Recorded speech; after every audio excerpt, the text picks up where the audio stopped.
Hallelujah. सभी को जय मसीह की। मैं अमरीक जॉय आज एक बार फिर प्रभु पिता का धन्यवाद करता हूं कि आज एक बार फिर प्रभु पिता ने समय दिया कि परमेश्वर के वचन आपके साथ बांट सकूं। आप मेरे इस चैनल को सब्सक्राइब कर लो, साथ में जो बेल आइकॉन है उसको टच कर लो ताकि आने वाले वीडियो का नोटिफिकेशन, उसकी जानकारी आपको तुरंत मिलने पाए और आप मेरे साथ इस वीडियो के अंत तक बने रहें।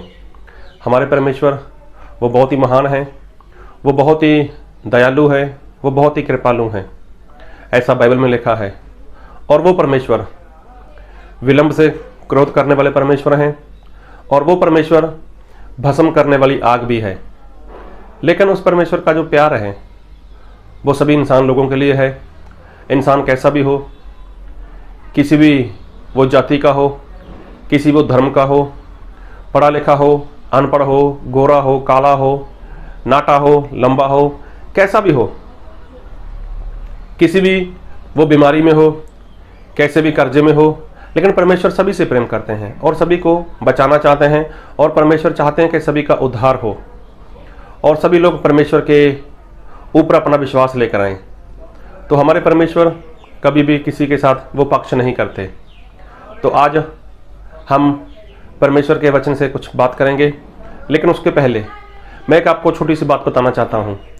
एक बार एक इंसान था और वो बहुत गरीब था और अपने घर का गुजारा वो ऐसे किया करता था कि उसके पास एक गधा था। गधे के ऊपर वो मिट्टी को रखता था और जिसको जैसी ज़रूरत होती थी उसके घर पे वो मिट्टी छोड़ कर आया करता था।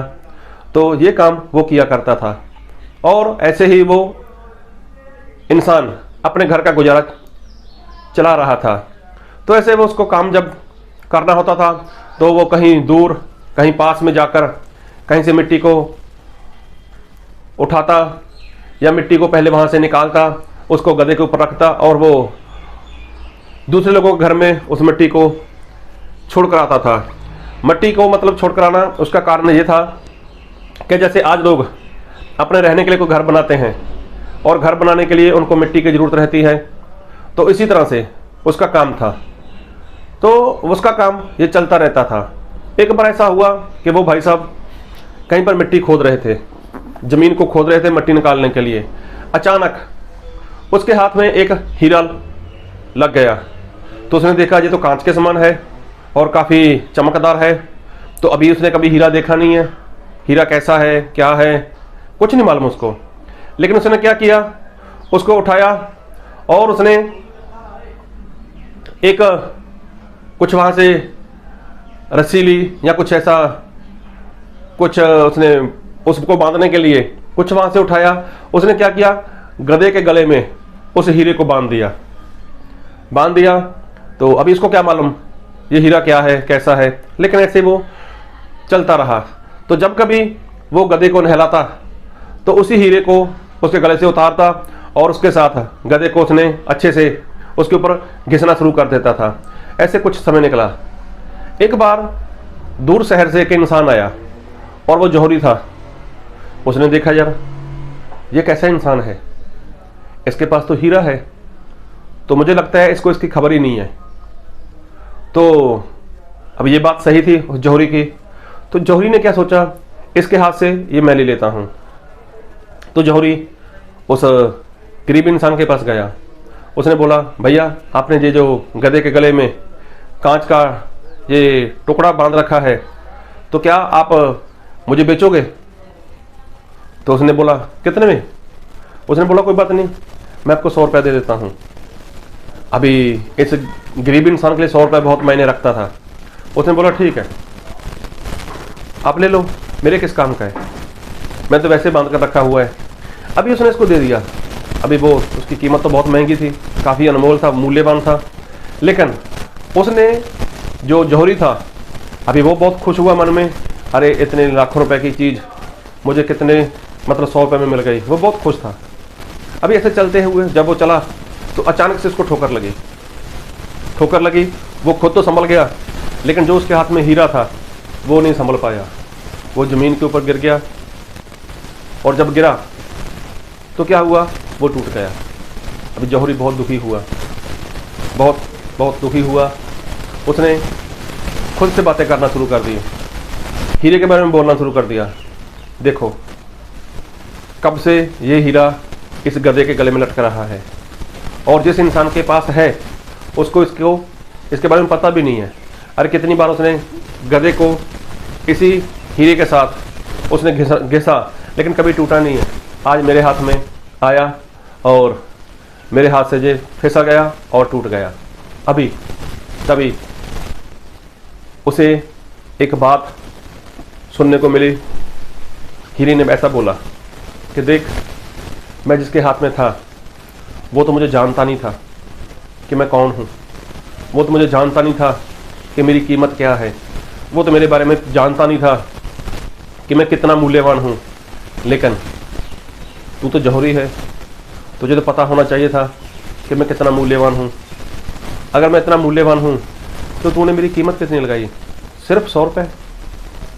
अरे मेरी तो लाखों में कीमत है, लेकिन तूने मेरी कदर ही नहीं की। जब मेरी कदर नहीं की तो मैं तुझे अपने पास, मैं तेरे पास रहकर भी क्या करता। इससे अच्छा था मैं उस गरीबी इंसान के पास रहता। इससे अच्छा था मैं उस गधे के गले में लटका रहता, तो अच्छा था मेरे लिए। कम से कम कोई मुझे जानता तो नहीं था, कम से कम कोई मुझे पहचानता तो नहीं था, और मुझे इस बात का दुख भी नहीं था कि मेरे साथ क्या हो रहा है। लेकिन अरे तू तो सब कुछ जानता था। मेरी कीमत क्या लगाई? 100 रुपया। क्या सच में मेरी सिर्फ कीमत 100 रुपया है? तो देखो कई बार ऐसा होता है कि इंसान के हाथ में जो चीज़ लगती है वो उसकी कदर नहीं करता। होती वो मूल्यवान है लेकिन उसकी कदर नहीं करता। और एक वचन पढ़ूंगा आपके लिए मैं, और वचन पढ़ूंगा आपके लिए मैं यशायाह उसका 1 अध्याय और उसका 18 वचन। यहोवा कहता है, आओ हम आपस में वाद विवाद करें। तुम्हारे पाप चाहे लाल रंग के हों तो भी वह हिम के समान उजले हो जाएंगे, और चाहे अर्गवानी रंग के हो तो भी वह उनके समान श्वेत हो जाएंगे। देखो परमेश्वर कहते हैं कि हम वाद विवाद करते हैं। किसके बारे में? परमेश्वर सामने से इंसान को बोलते हैं, आओ मेरे पास, हम वाद विवाद करते हैं। किस बारे में? अरे तुम्हारे पाप चाहे लाल रंग के हों तो भी वो क्या हो जाएंगे? हिम के समान उजले हो जाएंगे, और चाहे अर्गवानी रंग के हों तो भी वे उनके समान श्वेत किए जाएंगे। कौन बोलते हैं? परमेश्वर बोलते हैं। तो देखो प्रभु यीशु मसीह जब इस संसार में आए तो प्रभु यीशु मसीह ने ऐसे ही बहुत से लोगों के साथ जब बात की, उनको चंगाई दी, उनको छुटकारा दिया, तो प्रभु यीशु मसीह हर बार यही बोलते थे, तेरे पाप क्षमा हुए, आज के बाद पाप मत करना, आज के बाद पाप मत करना। एक बार कुछ लोग, वचन के जानकार लोग, उन्होंने एक ऐसी स्त्री को पकड़ा जो ठीक व्यभिचार करते पकड़ी गई थी। उसको प्रभु यीशु मसीह के पास लेकर आए और उसको बोला प्रभु यीशु को कि देखो मूसा ने हमें व्यवस्था में जो लिख दिया है कि जब कोई स्त्री ऐसा गुनाह करे, ऐसा पाप करे, उसको पत्थर मार मार कर मार दो। तो प्रभु यीशु मसीह जमीन पर बैठे झुक कर उन्होंने कुछ लिखना शुरू कर दिया। तो लोग प्रभु यीशु से सवाल करते जा रहे हैं। तो प्रभु यीशु मसीह ने अपना काम खत्म किया, खड़े हो गए। उसके बाद प्रभु यीशु मसीह ने बताया कि देखो तुम में से जिसने कभी पाप ना किया हो वो स्त्री को पहला पत्थर मारे, बाद में चाहे सभी मार देना, कोई बात नहीं। लेकिन लिखा है कि वहाँ पर सभी छोटे से लेकर बड़े तक अपना अपना पत्थर फेंक कर वहीं पर वो चले गए। अब वहाँ पर सिर्फ और सिर्फ प्रभु यीशु रह गई और वो स्त्री रह गई जो व्यभिचार करते पकड़ी गई थी। तो प्रभु यीशु ने उससे बात की, क्या किसी ने तुम्हें दंड दिया, किसी ने तुम्हें सजा दी? तो उसने क्या बोला? नहीं। प्रभु यीशु ने बोला, जा, मैं भी नहीं देता, अब पाप मत करना, अब पाप मत करना। प्रभु यीशु मसीह ने इसी स्त्री को नहीं, प्रभु यीशु मसीह ने और भी बहुत से लोगों को बोला, जिसको 12 साल मतलब जिसको लहू बहने की बीमारी लगी हुई थी, तो उसके लिए प्रभु यीशु मसीह ने बोला कि अभी पाप मत करना। प्रभु यीशु मसीह ने जो एक इंसान था जिसको पैरालाइज अधरंग हो चुका था और जिसको घर की छत को तोड़कर नीचे उतारा गया था, प्रभु यीशु मसीह ने उसको बोला, तेरे पाप क्षमा हुए। मतलब प्रभु यीशु मसीह कहते हैं कि इंसान है जो, उसके पाप क्षमा मैं करता हूँ, उसके पाप मैं क्षमा करता हूँ।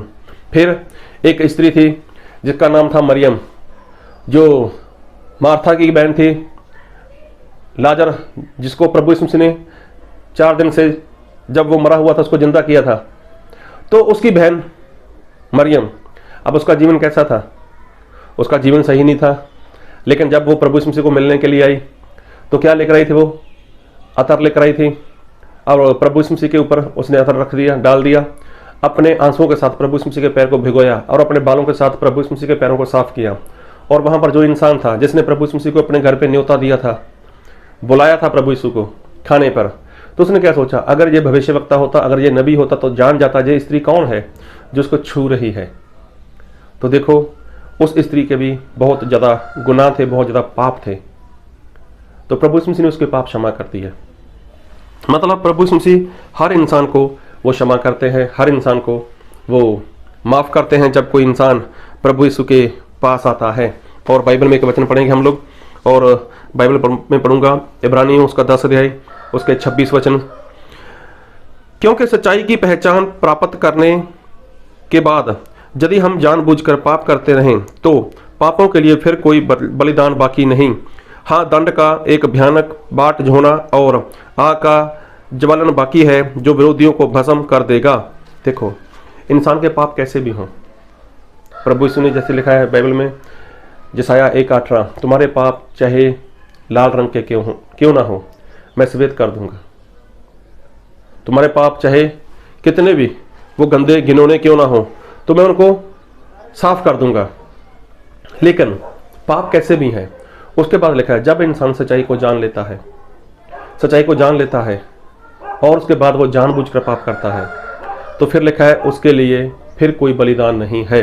और लिखा है इब्रानियों 6 अध्याय उसके 4 वचन, क्योंकि जिन्होंने एक बार ज्योति पाई है और जो स्वर्गीय वरदान का स्वाद चख चुके हैं और पवित्र आत्मा के भागी हो गए हैं और परमेश्वर के उत्तम वचन का और आने वाले युग की सामर्थ का स्वाद चख चुके हैं, यदि वे भटक जाएं तो उन्हें मन फिराव के लिए फिर नया बनाना अनहोना है, क्योंकि वह परमेश्वर के पुत्र को अपने लिए फिर क्रूस पर चढ़ाते हैं और प्रगट में उस पर कलंक लगाते हैं। अभी देखो, यहाँ पर लिखा है कि जिन लोगों ने एक बार ज्योति पाई, जो लोग एक बार पवित्र आत्मा के सहभागी हो गए, उसके बाद वो अगर पाप करते हैं तो दोबारा उनका मन फिराना वो अनहोना है। मतलब जो एक बार प्रभु यीशु मसीह को जान लेता है, जो एक बार पवित्र आत्मा को जान लेता है, प्रभु यीशु मसीह के ऊपर विश्वास कर लेता है, सब कुछ उसके जीवन में ये हो जाता है। उसके बाद अगर वो गलती करे, अगर वो पाप करे, तो देखो उसका बचना, उसका वापस आना वो अनहोना है, उससे हो ही नहीं पाएगा ऐसा। हाँ, पहले आपने कैसे भी पाप किए, पहले आपने कैसी भी गलती की, कैसा भी गुनाह किया, कुछ भी किया आपने, तो परमेश्वर आपको क्षमा कर देंगे। अरे यहाँ तक आपने मर्डर किया है, मैं तो ऐसा बोलता हूँ, एक छोड़ो, आपने 50 मर्डर किए हैं, 50 मर्डर किए हैं, आपने कैसे भी घिनौने काम किए हैं, ऐसे घिनौने काम कि आप सोचकर भी अभी डर लगता है, ऐसे घिनौने काम कि अभी उसकी बात करते हुए भी इंसान को शर्म आती है। तो परमेश्वर के पास आप आओ, तो प्रभु यीशु आपको वो सारे पाप, वो सारे घिनौने काम, जहाँ तक आपने मर्डर भी किया हो, तो प्रभु यीशु से आपको क्षमा करेंगे। लेकिन अगर एक बार आप ज्योति में आ गए, प्रकाश में आ गए, आपने एक बार प्रभु यीशु मसीह को जान लिया, उसके बाद आप गलती करो, आप पाप करो, आप गुनाह करो, तो फिर आपके लिए दोबारा कोई माफ़ी नहीं। तो उस जौहरी से और उस जो गरीब इंसान था, उसमें यही अंतर था। एक तो ऐसा था जो हीरे की कीमत जाना ही नहीं, जिसको पता ही नहीं कि हीरा है क्या। लेकिन एक ऐसा है कि जिसको हीरे की कीमत तो पता थी, लेकिन उसकी कदर नहीं की, और हीरा जब उसके हाथ में आया तो देखो वो टूट गया। क्यों? उसने उसकी कदर ही नहीं की। तो आज जो लोग गलती करते हैं, आज लोग जो गुनाह करते हैं, आज जो पाप करते हैं, उनको कहाँ पता कि परमेश्वर की क्या आज्ञा है, उनको क्या पता कि प्रभु यीशु मसीह इंसान से क्या चाहते हैं। लेकिन जिन लोगों ने जान लिया, जिन लोगों ने पहचान लिया, अभी उनके लिए अगर वो प्रभु यीशु मसीह की कदर नहीं करेंगे, अगर वो प्रभु यीशु मसीह के पीछे नहीं चलेंगे, वैसा नहीं करेंगे जैसा प्रभु यीशु मसीह चाहते हैं, तब प्रभु यीशु मसीह क्या करेंगे? क्या उनको क्षमा करेंगे? क्या उनसे प्रेम करेंगे? तो क्या प्रभु यीशु मसीह उनके लिए दोबारा जान देंगे? क्या उनके लिए दोबारा प्रभु यीशु मसीह क्रूस पर लटके जाएंगे? तो नहीं, ऐसा नहीं होगा। तो प्रभु यीशु मसीह यही कहना चाहते हैं, अगर तू नहीं जानता फिर भी तूने कैसे भी पाप किए हैं। अभी वो स्त्री जो व्यभिचार में पकड़ी गई थी, वो कौन सा जानती थी? तभी तो प्रभु यीशु मसीह ने बोला कि आज से पाप दोबारा मत करना। 38 साल का इंसान था, उसको प्रभु यीशु मसीह ने बोला तेरे पाप क्षमा हुए। जिसको छत से नीचे उतारा था, उसको बोला तेरे पाप माफ हुए। तो प्रभु यीशु मसीह जिसको पाप माफ करते गए, अगर उसके बाद इंसान पाप करे तो क्या प्रभु यीशु मसीह दोबारा उसको बोलेंगे? कैसा है? कभी नहीं होने वाला ऐसा। इसलिए अगर आप परमेश्वर को जान चुके हो तो बस कुछ समय की बात है, अभी पाप से दूर रहो। अगर आपसे कुछ भी जाने अनजाने में कुछ ऐसा हुआ है तो मैं यही कहूँगा कि आप प्रभु यीशु मसीह के आगे घुटने टेको, क्षमा मांगो, तो हो सकता है प्रभु यीशु की कृपा आप पर हो जाए। तो आप परमेश्वर को जान चुके, सब कुछ जान चुके, ईमानदारी के साथ, सच्चाई के साथ सब कुछ आपने सीखा है, उसके बाद अगर आप गलती कर रहे हो तो ये आपके लिए बहुत ही बड़ी गलती हो जाएगी और इसका दंड आपके ऊपर आएगा। तो इसलिए प्रभु यीशु की कदर करो, उसके अनुसार करो और जैसा वो चाहते हैं वैसा जीवन जियो। प्रभु आपको इन वचन से बहुत की आशीष दे। आमीन।